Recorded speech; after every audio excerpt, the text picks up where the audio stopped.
So today we're not focused on the Mustang, putting that aside for a few weeks hopefully. I have started videos on it. I started doing the brakes I started looking at the brakes. They're not that great. They stick on when it's not used for an hour, and there's a brake warning light on the dash, but more on that in that video I started a few weeks ago. But Theo wanted his rant back, and as he pays for it all, can't really say no. So more on that on his channel. It's been a bit of a pain, that car. I just want to get my car back on it. But today we're going to shake the channel up a little bit. Shake it up. We're going to do something new. So tomorrow, me and my friend Dan, we're looking at going to PFI and we're going to test the cars over there. Now, we're not quite sure it's open at the moment. I hope it is. The track's only just opened today, and they're making a decision today to see if they're doing the test or not. So, yeah, let's show you that. So, this is the racing cart, or the racing team in this corner. We've got two carts, or two chassis at the minute. One complete, one not so. So, start with this one. This is the 2020 MS Pro Kart. It's brand new. I bought it in September after we raced the one behind it at Teesside in the 24-hour race, and it's not quite survived that. So yeah, I'm going to race in the BPEC Championship, the British Pro Kart Endurance Championship. It's very competitive. The idea of these is, well, in the championship you have two different chassis. You have the MS and you have the Haas. I think that's how you pronounce that. The MS being the most popular, and yeah, Howard's been really good with me with support of this. I actually go and race with I get looked after by the UK team. So Howard runs the UK team, and I think they've won Teesside, the 24-hour race, the past 4 years. Yeah, they've helped me out massively. So with my job, I build race cars every day, and coming to set up karts is completely different, mainly because you have no suspension. So you set up your geometry, obviously with the tracking here and the camber and caster here, but the rear you can't do anything with. So going with a good team, it's really helped us progress a lot. We did a test.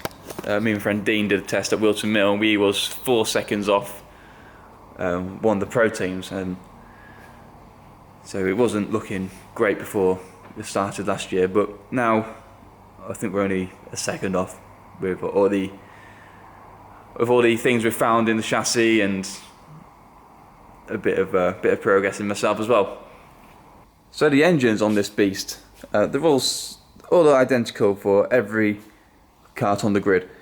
They're all made by RPM. I think they're all started lawnmower engines, but I'm not too sure on that. Don't quote me on that. But yeah, they're all identical. You get 2 per kart. I think they make 8.5 horsepower each. It makes it capable of 60 miles an hour quite easily, which doesn't sound a lot, but when you're a few inches from the floor, it is really, really fast. Well, it feels really fast. It probably isn't. The tyres. The tyres are all the same per kart, same as the engines. They're sealed. Well, the tyres are a set spec. Everyone has to run them. They're a Bridgestone YDS, I think, and well, for this year, or this coming year at least, this is what we'll be running on. Bridgestone announced a few months ago that they are stopping kart tyre production, so from 2022 we're going to find something new to race on. It's been a bit of an expensive year this year. First we started off buying these engines for the 24-hour race. That was in May, and then bought a new chassis in September. That I've not used yet. And then I bought the Mustang. So, you know, it's not been a cheap year, but all in all, it's been quite a good year, really. Now, even if we don't get to drive the kart tomorrow, I've enjoyed it. It's been really good. Onto the old chassis. It looks a bit bare. It's a bit broken. It needs a lot of, I won't say a lot of work. It needs some work. So down here you may see there's a crack that goes from there all the way around to the other side, and the same on the other side, exactly the same place. And also there's a crack on here where the brake pedal bracket is welded on. That weld started to fail, so I need to find a fabricator to weld the cracks up properly, and maybe make a sleeve that goes around there to strengthen this area up. But yeah, other than that, this car will be good to go for testing. It's not although it's broken, it's not useless. It won't do a 24-hour race or a 6-hour race again. Potentially some sprint races at Teesside or at Shellington. That's more likely. That's closer. It's only down the road. But yeah, I'm tempted to use the old one than the new one for that. Save the new one for the longer ones, the races that matter more to me. The reason I do the longer races is you do an hour 20 at a time in the car minimum, and yeah, I find the shorter races you just get into it, you just get into the rhythm, and then it's over. You know, you go for a arrive and drive session at Daytona or in Milton Keynes or anywhere like that. You get into it after 10 minutes, and then it's over. You finish, where is you pound around and round and round for an hour 20. That's more fun to me. You're in the race more. So yeah, that's why I do that. Another reason why I've kept this one, or planning on keeping this one, two reasons actually. The first one is all the parts that are on it, the rear axle, the rear crash bar, the front stub axles, the rear bars, the front bars, they can all be put onto this. So if I have an issue, I can strip this one for parts, bolt it onto there, and it's good to go again. I don't have to wait for spare parts, or you know, I've got all the parts ready to go in the race if needed. Get it out quickly. And the other reason is I want to get Theo, the Black Panda, I want to get him out. Maybe not doing what I do, but certainly improving his driving skill. I've learnt a lot from karting. I used to be really bad at Gran Turismo and other racing games. I could used to put a lap in. I could used to do a really good quality lap every now and again. But when it comes to the race, I'll get to turn one and just crash or spin it, throw it all away. This has really helped, that with my setup at home, I can't really feel what's going on underneath. So you turn the corner, I felt,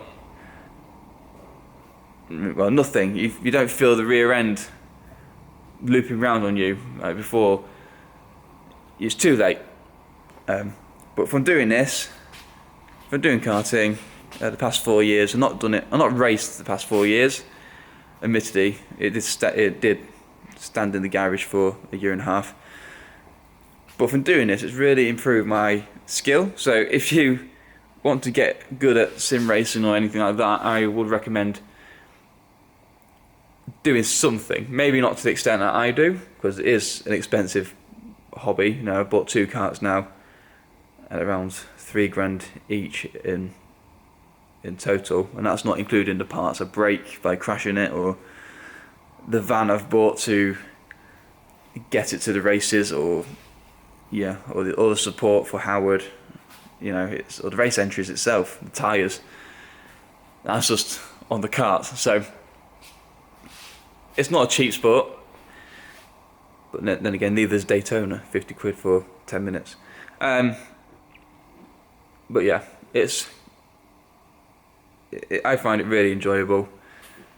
My friends find it really enjoyable. We have a good laugh when we're at the races, and yeah, I hope to bring quite a lot of the races, update you on the season as it goes on next year. I'm planning to do a lot of the season. I plan to do a lot of this year, but that didn't happen.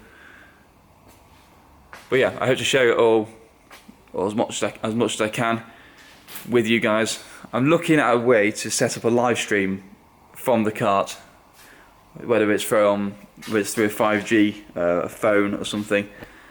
But that would be cool. So when we're racing, when we're on track, practicing, qualifying, or whatever we're doing with it, I'm aiming to live stream it, and then you see what we're doing. But yeah, thanks for watching. If you're new, please subscribe. I need 1,000 subscribers to, well, it's the first step to making money out of all this, to pay for all this. I need, yeah, it's not cheap. And yeah, thanks for watching.